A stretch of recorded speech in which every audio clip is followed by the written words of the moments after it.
All right, everybody, welcome to the That's Good Sports podcast. I am Brandon Perna here with the one and many guys named Will, but you are. Yeah, no, I'm actually Will Keys, so. Okay, really, yeah. I gave you a really good introduction there. This is the That's Good Sports podcast. You can download us on Podbean, that'sgoodsports.com, or that'sgoodsports.podbean.com, and we're on iTunes, so check us out on iTunes. Please give us a ranking there. That's the only way we can be successful. During this podcast, basically what we do is we talk about the Broncos and the NFL.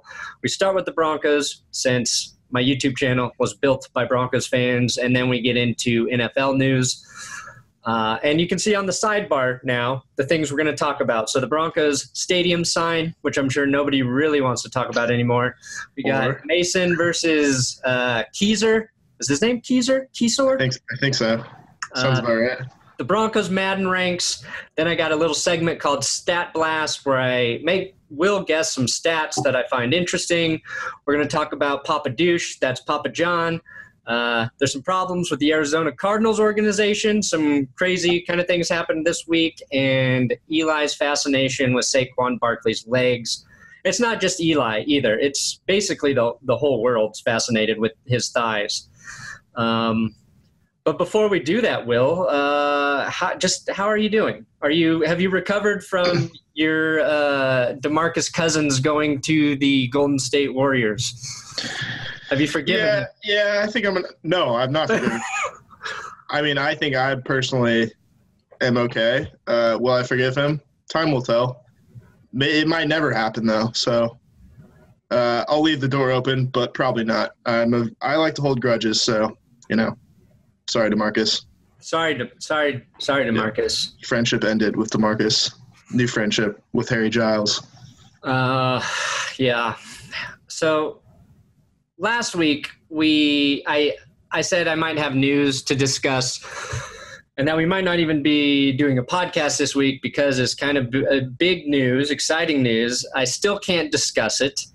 Mm-hmm. The process is still happening.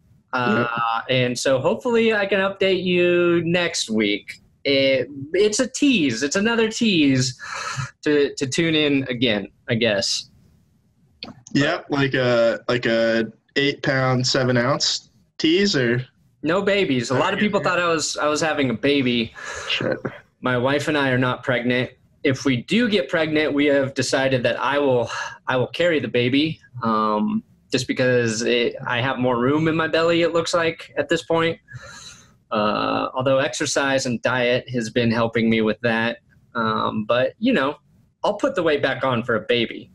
If I can be what Arnold Schwarzenegger was in the movie Junior, not only would I be happy to do it, I think I can make a shit ton of money as being a man carrying a baby. I mean, you'd be the first, so. That seems profitable, right? Yes. Yeah, no, I'm pretty sure, like, surrogate mothers make just absolute bank. That's why they do it. Yeah, but, like, if I was the first man to do it, I would be on Oprah, I'd be on Jimmy Kimmel, I'd be on Conan, I would go on all of them except for probably Jimmy Fallon, because I feel like the least entertaining or funny. Maybe he's entertaining. I would do Colbert too. Yeah, no, Fallon would just clap like a seal the whole time you're being interviewed, and then just being like, wow, that's great, thanks, Brandon, that's great, it's great. And I would do the karaoke car thing with James Corden. Uh-huh. Yeah. But I don't know. That's just a dream I have that I know will never happen. So the lesson here, kids, is give up on your dreams because they're probably never going to happen. Speaking of like conspiracy theories, there's a conspiracy theory that like you're going to have a kid. Still, it might happen. There's a conspiracy theory that I saw in the YouTube comments last week that said the only reason that I was on the show was because I'm your wife's brother. Can you confirm or deny? That would make you my brother. Yeah, it'd make me your brother-in-law. No, you mean my wife's husband? No. That I'm your wife's brother. Sorry, yeah, my wife's brother. Okay, for some reason I was thinking my sister. No, you are not my wife's brother. I'm your girlfriend's boyfriend. Yeah, you're my wife's boyfriend. Yeah. Will is my wife's boyfriend, and that's why he's on this show. Mm-hmm. Actually, the reason Will is here is because my friend Chad Jensen, who runs Mile High Huddle, Chad gave me like my first shot to do videos in the Broncos blogosphere, and Chad and I have remained friends, and he's like a point of contact for me on a lot of things. But Chad recommended Will as a writer who would fit for me because I was looking for a writer for that'sgoodsports.com. I needed somebody who was funny and also knew sports. So he recommended Will. Will did the podcast with Chad. Will talked to me on that podcast before, and I thought he was funny. I don't think he's been too funny yet here, but maybe he can get better. Well, there's still time. There's time for everything. So that's why Will's here. Yeah. My sister's husband, Mike, he's been on my show before. So you might have seen his face, and maybe that's what they were actually thinking. Because you guys, I mean, you don't really look alike, but you both have kind of blondish, reddish sort of hair, I guess. Red, easy on the red. No, that's just the sunlight. That's just a bad angle. Okay. Well, it's dirty brownish blonde. Yeah. Don't call me a ginger ever again. Okay. We're gonna have problems. All right. So now that we have really just dispelled some conspiracy theories, let's talk about the first subject, Will. Let's do it. So the Broncos are temporarily naming Mile High Stadium Broncos Stadium at Mile High. And to commemorate the event, they put up a nice sign, or maybe not so nice because it's just a tarp that says Broncos Stadium at Mile High with some questionable art design. Looks like it, like he said, looks like it was made like on, I don't know, like Microsoft Paint by like a middle schooler. Right. I don't know if those were your exact words. I said Photoshop by a high schooler, but same difference. Yeah, I guess it's a step up in both directions. It doesn't look very good, but here's the thing.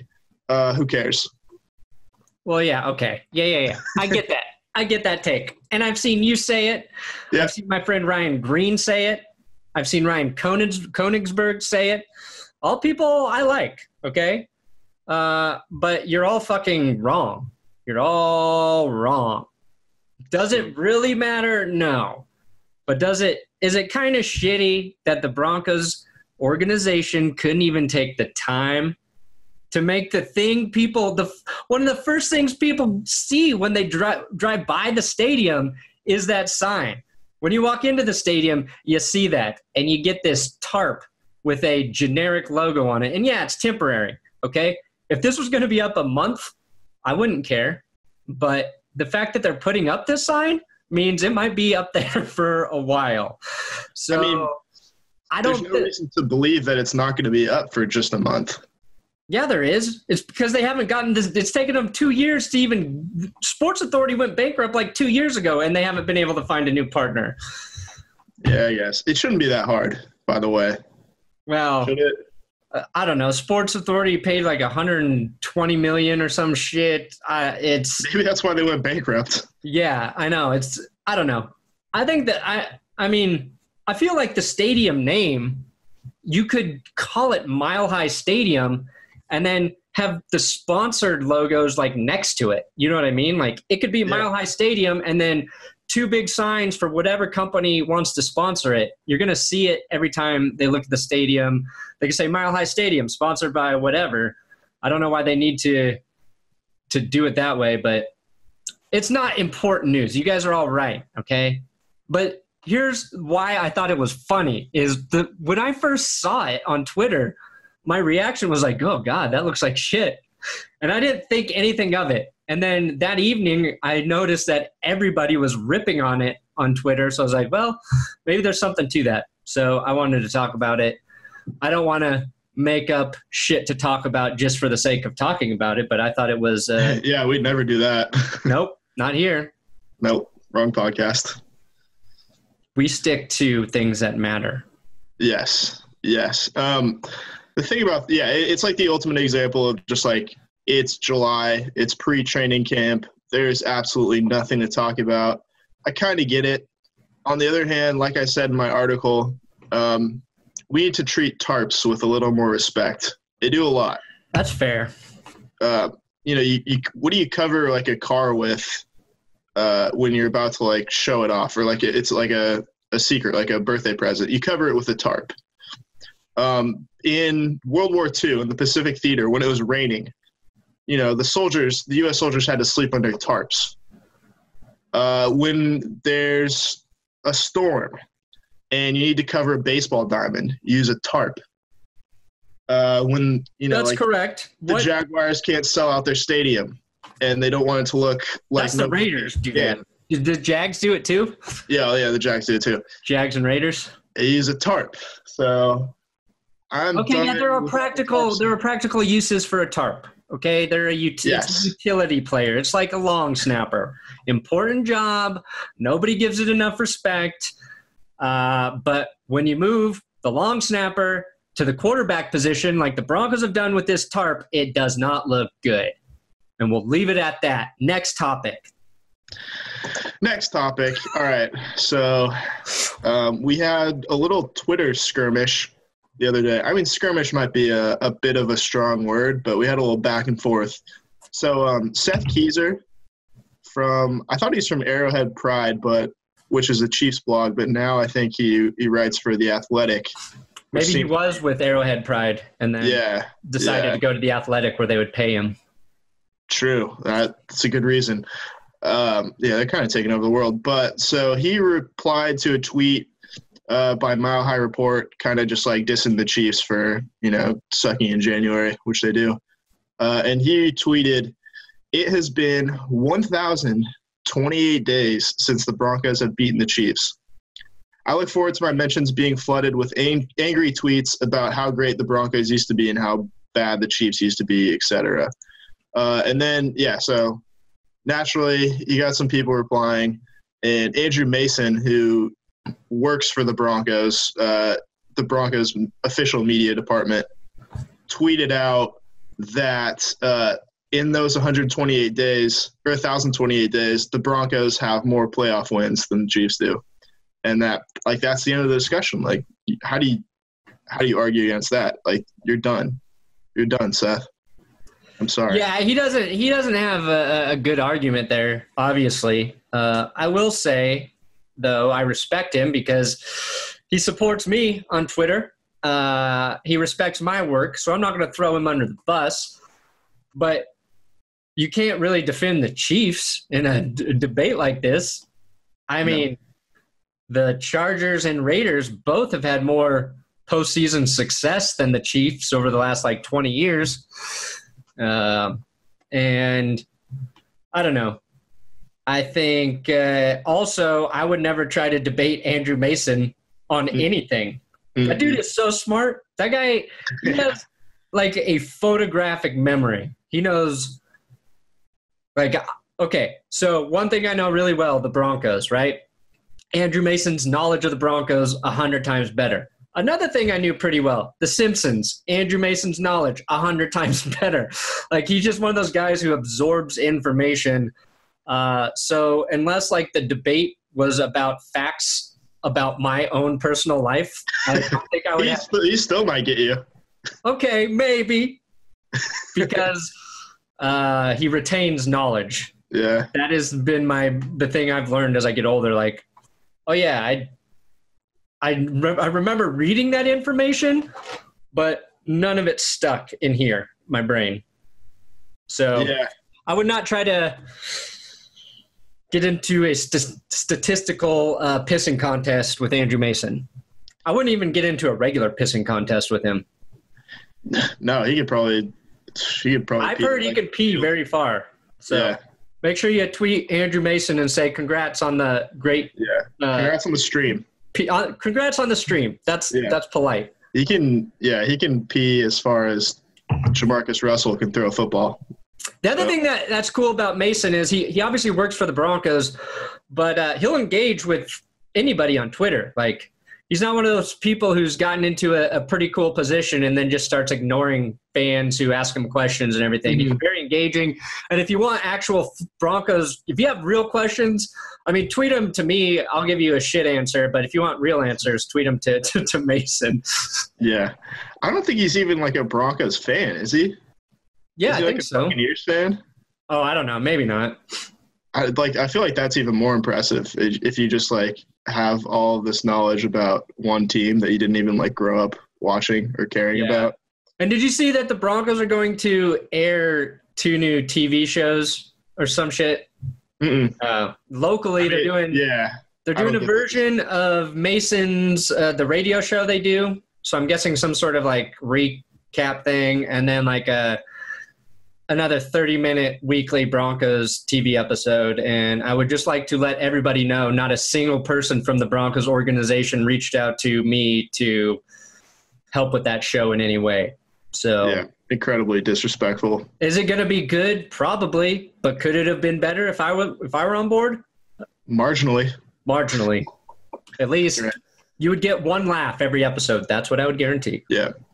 I just like last point on this is like, I think, so Seth Keyser was the guy who tweeted this originally. Keyser definitely sounds like if I started my own Weezer cover band, I think. Weezer and Keyser? Yeah. That's a solid observation, Will. Mm-hmm. Yeah. I don't know if it's a burn or like. I like Weezer. That's the way you think about Weezer. Yeah, I think their first 2 albums are really good. So yeah, the old Weezer, Pinkerton, and Pinkerton's great. The Blue album. Yeah, it's as good as it gets. Oh yeah, quick debate. Which album is better? Oh shit. I don't know. I probably listen to Pinkerton more. Yeah, I think so too. But it's not an album like you can play with like anybody else.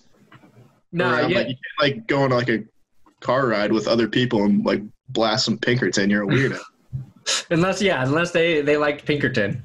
Yeah, it's just a very Blue album had the hits, but I feel like the music I like maybe a little more is on Pinkerton. Agree. All right, yeah. So that's the Weezer talk. That's the Weezer talk for today. Shit here. Every week we'll talk one piece of music. Until we forget to do it next week we won't be here. Well, maybe I'll do something. Will's going to be out of town in Mexico getting drunk. So FYI. Correct. All right. So some more Broncos news before we go to the NFL. So the Madden 19. Here's something I think is less interesting than the Broncos sign, by the way. True. So have you seen this? Have you heard about this? Madden 19 released their player ratings for the Broncos. So some notables: Von Miller, 99. I agree. But then the next highest rated player is Chris Harris, which seems correct, but he's all the way down at 88.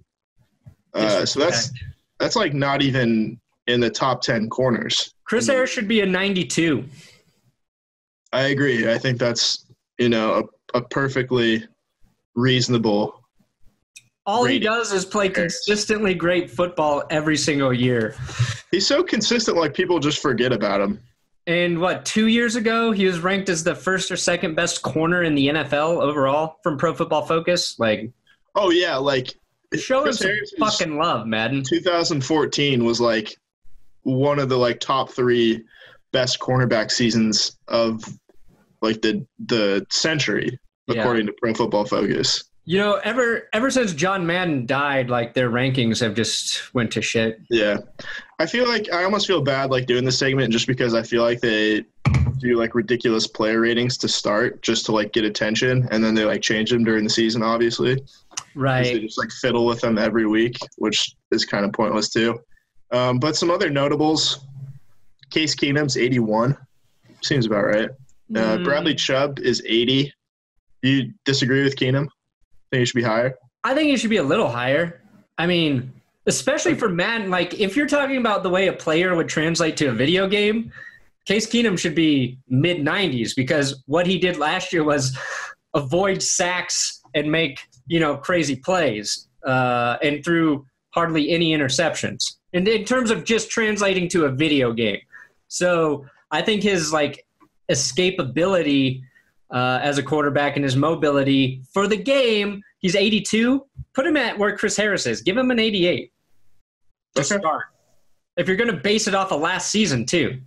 Yeah, no, hard to argue because that's really all it comes down to. Clearly, like it's last season because – so Brandon Marshall is 77. He's lower than Todd Davis, who's at 78. Like anybody who thinks Todd Davis is a better linebacker than Brandon Marshall, I don't think A, watches football, or B, like knows how to watch football. Right. Well, I mean like he didn't have a great year last year.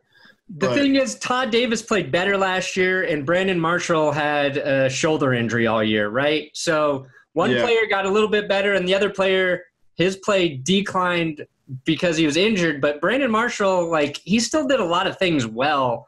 And really, the defense as a whole got put in terrible positions. So it's kind of hard to evaluate. But overall, yeah, I think Brandon Marshall has shown he's a very good linebacker in the NFL, and I think he would deserve a higher rating than Todd Davis. Mm-hmm.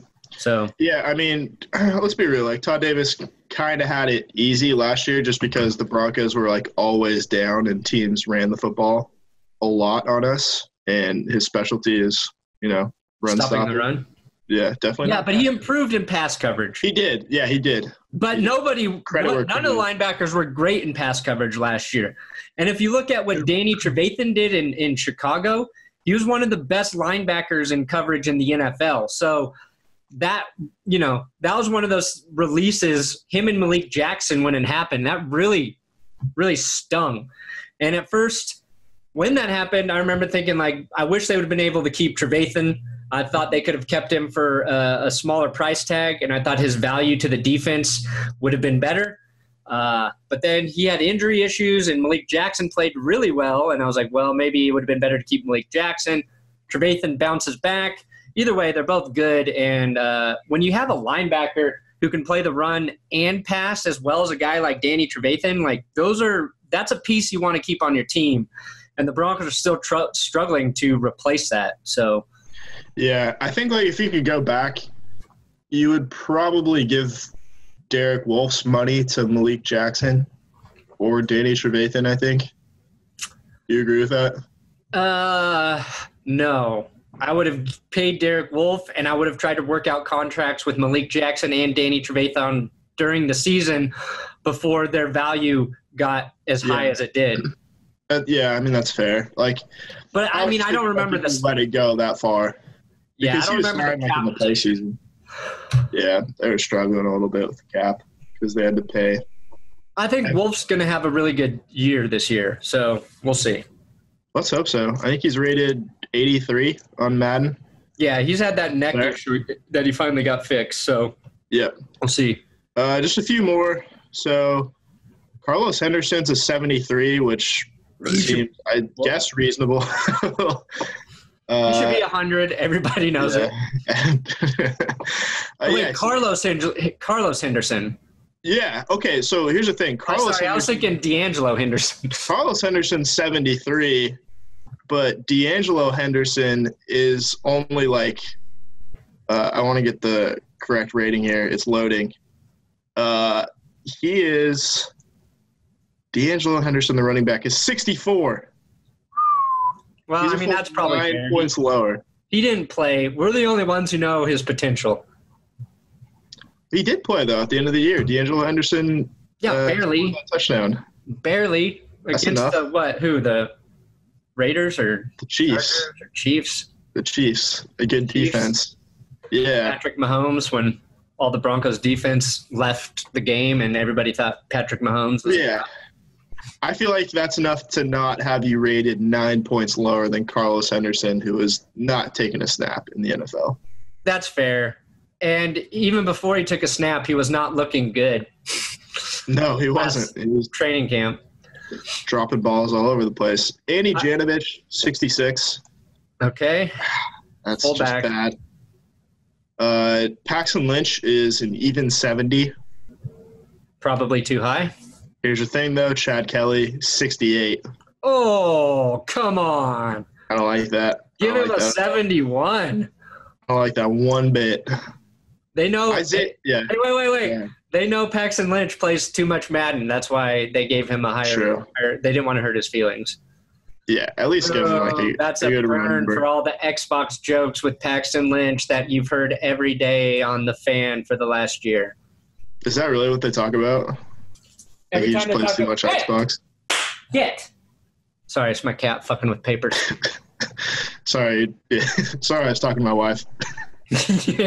Yeah, right. I respect my wife. We respect women on this podcast. I don't respect cats.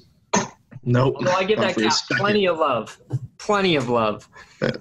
What were we saying? What the fuck was I talking about? Something about Paxton Lynch playing Xbox too much. Oh, yeah. I mean, that's like the joke on 104.3 The Fan that he spent too much time playing Xbox and not enough time learning the playbook. I don't know who coined it. Probably Cecil. And it might be true, but it's like, okay, we got it. You can do both. So, the Broncos Madden rankings overall. Really fucking stupid. Where did they put Demaryius Thomas and Emmanuel Sanders? What did they give them? So they're both 88 as well. Okay. They're going to be better with Keenum. Fine. Yeah. That's higher than I thought they would give. Yeah. But fair. Okay. So we're going to move on to talking about NFL football. Yes. In general, football, NFL. Let's start. My segment, Stat Blast. I don't have a musical sting for it, but it would go something like, are you ready to get stat blasted? Stat Blast. Yeah, Stat Blast. Okay, so first stat question for you, Will.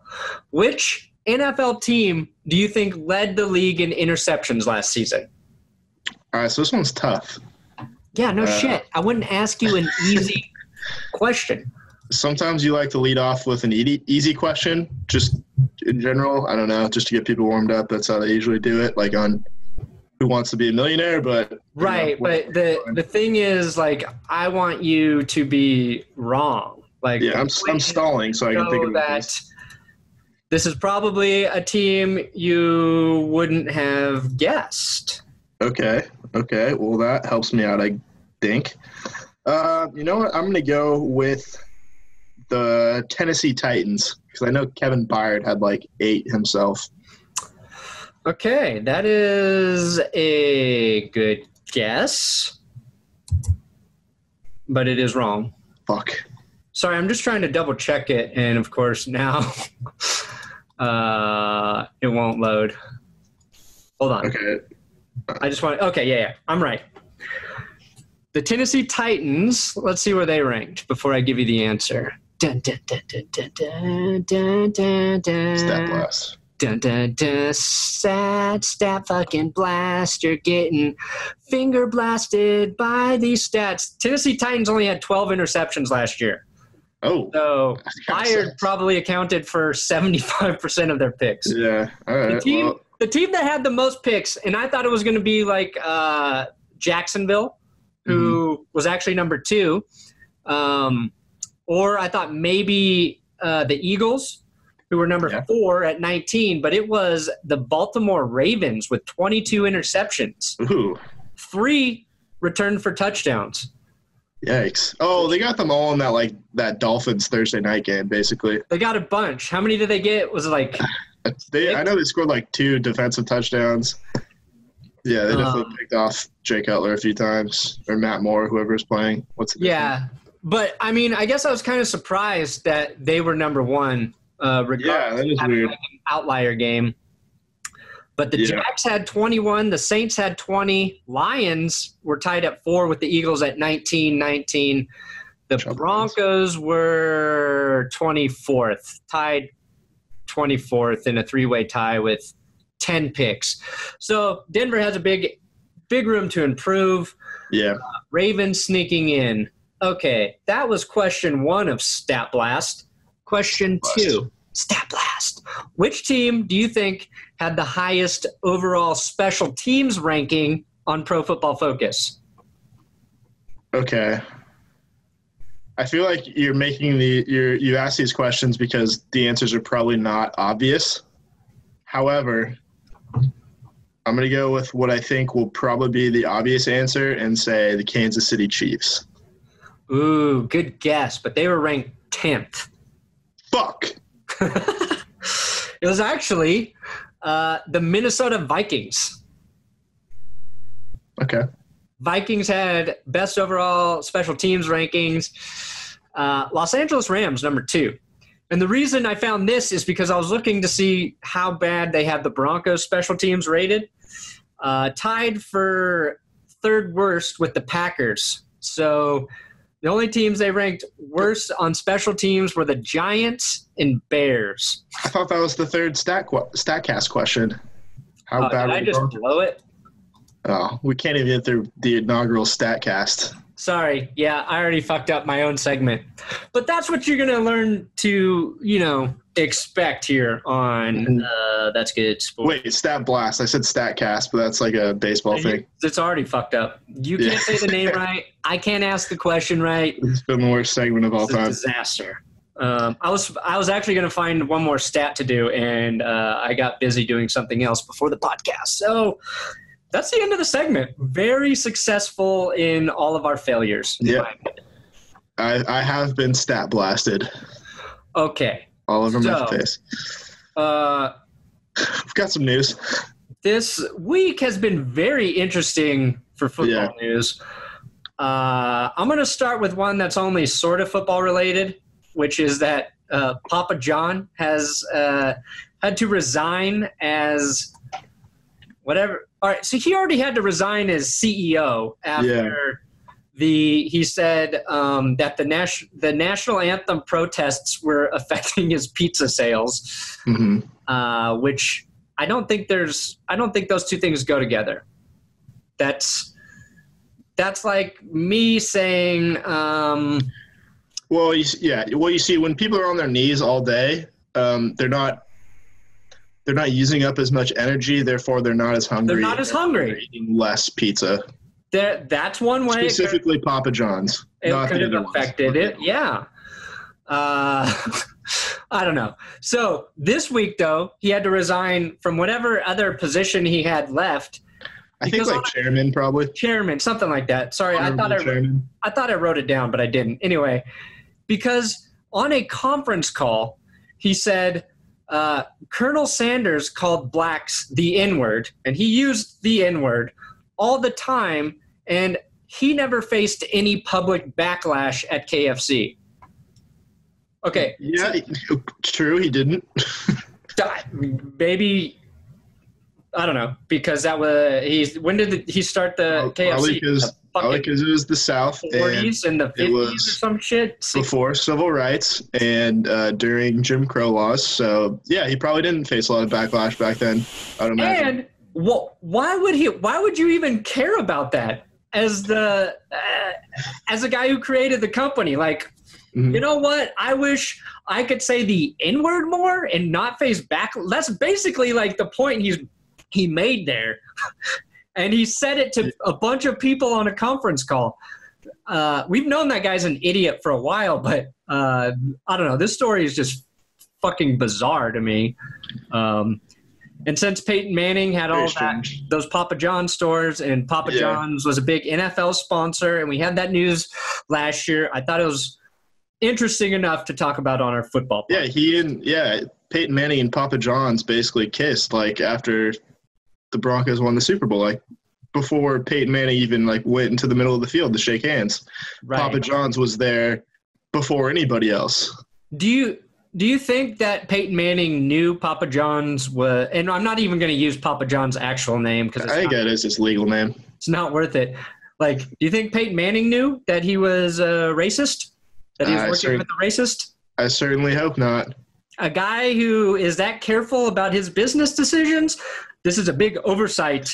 And I'm going to put my name out there as somebody who can work for Peyton Manning to make sure stuff like this does not happen. Yeah, I'd apply for that job. $2.5 million a year, Peyton, and I'll make sure you never work with a racist again. Yeah, you'll carefully vet all business owners. You'll put them through a racial profiling test. and somehow that's worth $2.5 million. Yep. Yeah. What pizza chain do you think Peyton Manning should start endorsing instead of Papa John's? LeBron's. Blaze. Blaze? I had Blaze actually a couple days ago.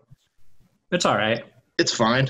It's decent. It's nothing to write home about. That's like the thing with pizza, right? That's fast food. Like you kind of know what to expect, and they're all sort of the same. Which pizza actually tastes the most racist? That's my question. Ooh. Wow. I think Little Caesars probably. It tastes like it was like it was made by people who are not getting paid enough, probably. Are getting paid less than minimum wage, I think. Which pizza tastes the most progressive? Wow. That's something. I would say Papa Murphy's because you bake it at your own home. Like, that's true. On the forefront of progression. That's the future, truly. Ovens in people's homes. It's wow. Fresh hot when you don't get that. Oh, they delivered 6 pizzas before yours, and now your pizza's just but you also like have to cut it yourself. And for people like me who kind of like struggle with like very basic tasks, such as cutting a pizza like into equal slices. Okay, fair enough. It's troubling. It's troubling to say the least. I spend a lot of time in the kitchen, so that's not an issue for me. But awesome, good for you. And I also like their Thai chicken pizza. Papa John's doesn't have a Thai chicken pizza. Not yet. You know why? Because it's too ethnic for them. Do they have Round Table in Colorado? Round Table, I don't know. I think that's the best pizza chain, but I think it might be a West Coast thing. Might be. Yeah. Also, my favorite part on one of the Office episodes is when Michael Scott visits New York City. Oh yeah, and gets the authentic piece of American or New York pizza from Sbarro's. Yeah. I thought you were gonna say when he like orders the pizza from the wrong pizza place. Is it Pizzas by Angelo or Angelo's Pizza Cafe or whatever the fuck? Yeah, and then he kidnaps the pizza delivery guy. 2 great pizza moments on The Office. Yeah, some great ones. So I would say Sbarro's is the best chain. Sbarro's is pretty good. They don't deliver, though. And I actually don't know the last time I ate at one. Yeah, no. Oh, well, next time I go to New York, I'll be sure to go to Sbarro's and nowhere else. Because what's the point? Yeah. You got to get that slice. Yeah. So it's probably enough pizza talk for the podcast. You want to do the I wanted to say, I just want to ask if you know what this is, because Major League Baseball, after Papa John, this came out, Major League Baseball suspended the Papa Slam promo they had. My question to you is, what the fuck is the Papa Slam promo? Do you know? I don't know, but I'm going to guess that it has something to do with like a grand slam. Like every time, anytime like a hitter hits a grand slam, it's a free pizza on Monday like a deal or something? Or like something like that. Yeah. Okay. Like some prizes get knocked off. I was just genuinely curious to see if you knew what the Papa Slam was. Yeah, it's like, we're going to make a stand by suspending this promo that nobody cares about whatsoever. Right. Okay, so the next thing I wanted to talk about was the Arizona Cardinals. They've had an interesting week. Their owner and GM. Tell us what happened, Will. So, their owner, Michael Bidwell, probably remember him from All or Nothing, the first season. But he went on a conservative radio show to endorse the new Supreme Court nominee appointed by President Trump, Brett Kavanaugh, who I believe – is he from Arizona? I don't fucking know. Obviously, because they went to high school together or some shit. Oh, okay. Yeah, so we'll say yes. Unless they went to high school somewhere else, but. So he did that, and then the Arizona Cardinals website also published an entire article that endorsed Kavanaugh. Yeah. So it's not that – it's – how does this compare to like when John Elway endorsed Neil Gorsuch a few years ago? Yeah, that was just like last year, and it was on. He said on a Broncos letterhead, right? That was the thing.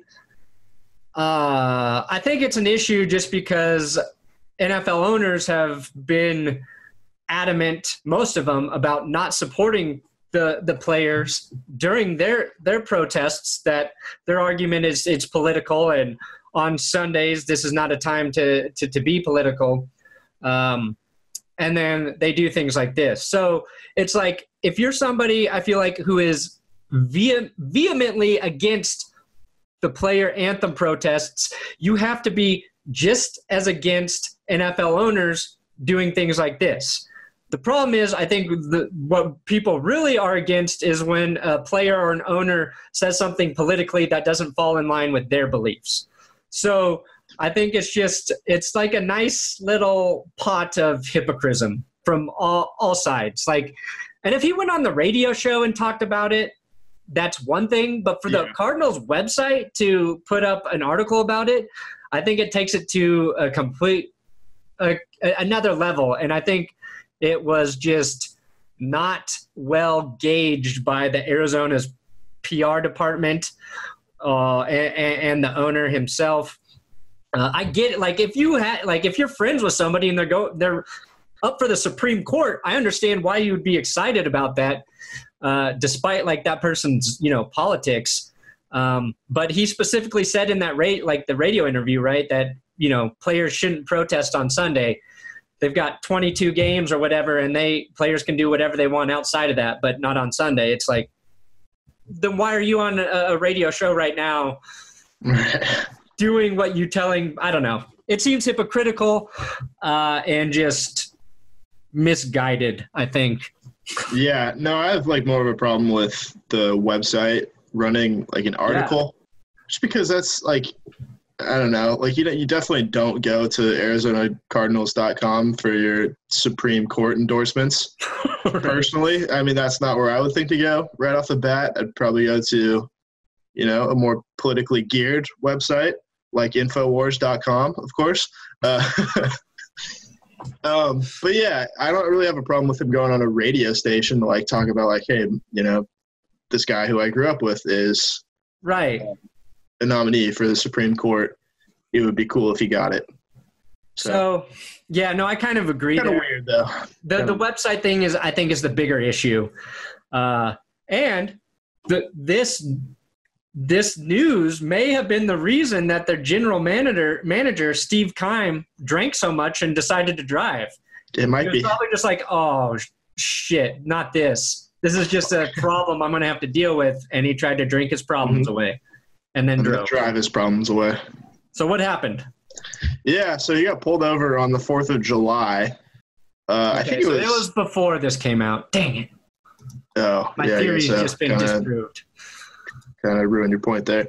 But I think it was actually the morning of the 5th of July, so it was past midnight, just gauging by what he was saying to the officer. So yeah, he got pulled over, refused to take a breathalyzer test, and was arrested for DUI, which I think we should add that in Arizona, I think you can't have any alcohol in your system when you're driving. Like it's a zero tolerance. Oh, is it? Yeah, it's not like 0.08 like most states. 0.00. So when he told the officer that he had 2 beers that night, he was already fucked. Yeah. Did you watch the video? I did, yeah. Yeah. So if it is zero tolerance state, like he was so drunk he didn't even know to say like he didn't drink. Yeah. Around after midnight, always just say you're leaving work. You had to work late. Like that's going to be the least suspicious thing. He was like, oh, I just been bouncing around. He said something like that, and the officer's like, have you had anything to drink? He's like, 2 beers. Yeah, I feel like someone, basically anybody who gets pulled over for a DUI, like regardless of whether they had like, I don't know, like a swig of Listerine or like 20 shots of tequila, like they're just going to say 2 beers to the officer. Yeah. That's kind of standard answer. And then he also said he couldn't do the field sobriety test because he had a bad knee. His knee was really bad. Fair. So they gave him an eyeball test, and he couldn't keep his head straight. So the officer said, put your hands on your neck so you don't turn your head. And I will say that the cop who arrested him may have been the nicest police officer in DUI arrests history. He probably knew who the guy was, but he was so respectful to him.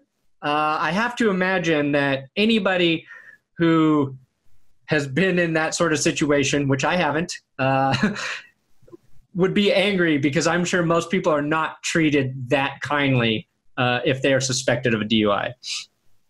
Yeah, no, like he was like, all right, do you mind blowing the breathalyzer? And Steve Kahn, like, he was like staring into space for a second, and he was like, actually, no, I can't do that. Like, he came to his senses like, no, like, that's a bad idea, even though I'm probably pretty drunk right now.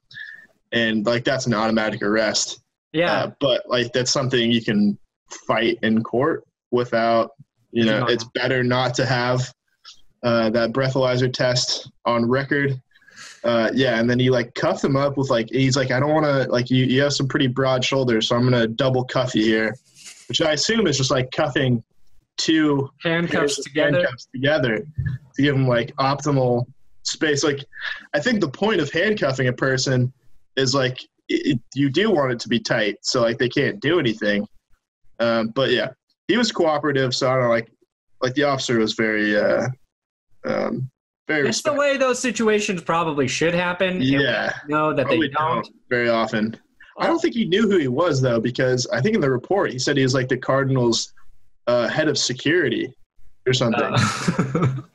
Yeah. Which, like, he kind of does look more like the head of security than he does like the head of the front office. The big guy with the bad knee is head of security. Yeah. He's wearing a pink T-shirt. Yeah. I don't know. I think you remember 2 years ago, Michael Floyd was pulled over in Arizona because he fell asleep at the wheel of his car at an intersection. He had a blood alcohol level of 0.217. So I'm just guessing that like the hobby in Arizona is get really drunk, and then you think you can drive home because you're in the desert, and it has effects on your brain. Yeah, you're just like, that dry air will sober me up. Surely. Yeah, exactly. I'll be fine. I'll drink one glass of water. So I'll be good. Yeah, I don't know. I think this probably takes a little pressure off of Josh Rosen, They're doing it for Josh. It also takes pressure off of Christian Kirk, who was like arrested for cocaine, I think, before the draft. Oh. That was another story. So I think he's just doing it in solidarity, which probably not a great move. Stick with the substance abuse. Yeah. It's going to be like $20,000 probably, possibly even a few days in jail. Also, you can't travel to Canada for a long time. No. Which arguably like the worst punishment you can get. Everybody knows Canada's a beautiful place. I would go to Canada. Yeah. Well, I would live there, Will, if Canada wanted somebody to cover NFL football for them. That's Good Hockey with your host, Brandon Perna. Yeah, I'd have about... Yeah. Welcome to That's Good Montreal Alouettes. Yeah, I would have so much research to do. Welcome to That's Good Tiger Strength. Used to at CFL. Probably like I could do that. I could do Canadian football. I could do Canadian football. You ever try to watch Canadian football? Not for a long time. I do it like every summer. Like I tell myself like, oh, I'll just watch a game a week just because like ESPN starts showing it in like June. And like by that time I'm just like so starved for football that anything looks good to me. Right. And then I just completely forget about it like 2 weeks later. It's just such a weird game. Like there's 3 downs and like feels really wide. And yeah, like you're like second down is your third down. I don't like that. I don't get it. Like I want some like sustained offensive drive. It's like punts are not the way into my or most viewers' hearts, I think. Yeah, except for Rich Eisen, right? Oh, I guess so. Yeah, I guess they're not people. Let's be real. Except for Marquette King. He's gonna prove to be MVP punter. He might be. Okay, so we'll wrap this up real quick here. I didn't mention the LeSean McCoy situation. Yeah. I made a video covering that pretty in-depthly on That's Good Sports YouTube channel. But basically, originally he was accused of beating his girlfriend. Then the news came out that it was a home invasion happened and that it was somebody else that assaulted her pretty badly. But now we're waiting to find out whether LeSean McCoy hired that person to assault her, or if it was unrelated, or if she hired this person herself to do this, because there's a weird contentious relationship between these two. He was suing her to get her out of his house. It's a bizarre story.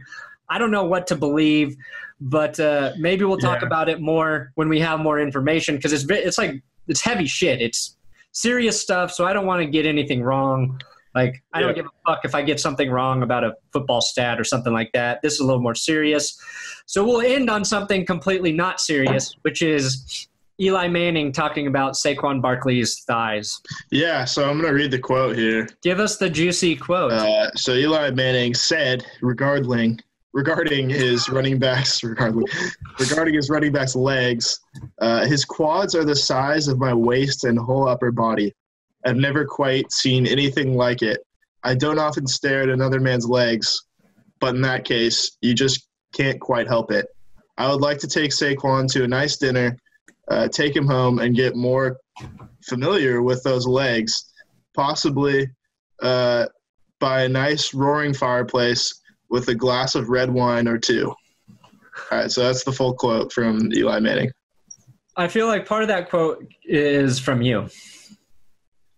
I don't know. No, that's just what he said at practice. That's what he said. We can confirm. Yeah, that's just what he said. You know what? Okay. Saquon's thighs are for real. But what I took away from this is Eli Manning has a very good sense of humor. And I got to give him props for talking about this so eloquently. I don't think a lot of men have the confidence or security to even joke about that who play in the NFL. So maybe Eli wants to push Peyton for being the funny brother moving forward. Yeah, or he wasn't being funny, and Saquon's thighs are that powerful. I think they are. Like, have you seen that picture of him like playing golf with those like shorter shorts? Yeah. Yeah. Like, you ever see GoldenEye, the James Bond movie? The older one, the original? No, not Goldfinger, like GoldenEye with Pierce Brosnan. Oh, no, I never watched that one. Yeah, well, there's like one of the Bond girls was like this Russian assassin who would like kill you like when she was having sex with you by like choking you out with her thighs. The best way I feel like Saquon Barkley could just like squeeze my head off with those thighs. He could kill you with his legs. Yeah, absolutely could. They look like sequoia trees. They are thin. They're thick as hell. I'm excited to watch him play. I'm glad he's in like the NFC and I don't have to worry about him playing against the Broncos. I think it's cool when running backs get selected high. I think it's a fun experiment to watch because it worked out with Ezekiel Elliott for a season and a half. So with that success, I want to see if Saquon can, turn the Giants around and make them competitive. Because if the Giants are good and the Cowboys are good, I believe the Eagles will be good again. That division becomes very interesting. Like last year, it wasn't interesting at all. And it won't just be Saquon Barkley, but he's definitely one of those players I'm excited to watch and I'm going to root for, I think, in this football season. Yeah. And if you're ever wondering, like, why great athletes are geared towards one sport over another, just, like, look at the legs on a football player, like specifically a running back versus an NBA basketball player. Because, like, an NBA player, usually, like, their upper body is just, like, totally built and it's, like, huge. But their legs are actually, like, pretty thin. And they're, like, kind of small because, like, that's the most aerodynamic build for a person. Right. and it keeps them in the air the longest. That's why they like, can jump so high and stay in the air so long. And like a guy like Saquon Barkley, like obviously the ideal build for a running back is to just like have just monstrous legs where you can just like keep the play going and like churn through tacklers and like stay low to the ground and like make strong cuts. Yeah, it's like if you look at – and the reason that works and it's why I think shorter athletes are successful running backs is because they have thick lower bodies. Like, I don't know. Guys like Maurice Jones-Drew. Yeah, C.J. Anderson. C.J. Anderson. They have a lot of – and it's not just power. I think it's like balance down there. So their center of gravity is lower. And when they have that support, it makes them like dangerous as running backs because it makes them harder to tackle by the legs. And that's where you want to hit a running back to tackle them. So, yeah, that's a good observation. In putting it in a way that it actually applies to football. Yeah.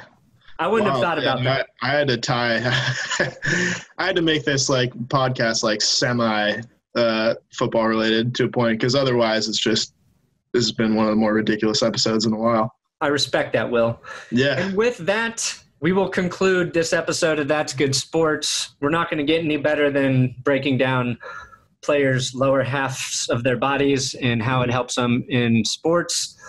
What are we going to hashtag today with for anybody who made it?